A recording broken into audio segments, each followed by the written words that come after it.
நம்ம இன்னைக்கு சபரிமலைக்கு நம்ம போகிறது இருக்கட்டும், நிறைய குழந்தைகளை கூட்டு வரோம்.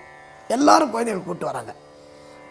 இந்த குழந்தைகளுக்கு நல்ல கல்வி ஞானம் வேணும் அப்படின்னா சபரிமலைக்கு செல்கின்ற பக்தர்கள் ஒவ்வொருவரும் கண்டிப்பாக இந்த குருநாதன் முகடிக்கு சென்றே ஆக வேண்டும். அங்கே போய் தரிசனம் பண்ணணும்.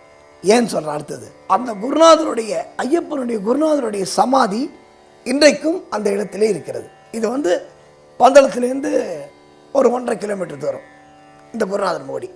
கண்டிப்பாக குழந்தைகளை அழைத்து செல்பவர்கள் நிச்சயமாக இந்த குருநாதன் முகடிக்கு சென்றே ஆக வேண்டும். அங்கே தரிசனம் செய்து அங்கே சில பூஜை வழிபாட்டு முறையெல்லாம் இருக்குது.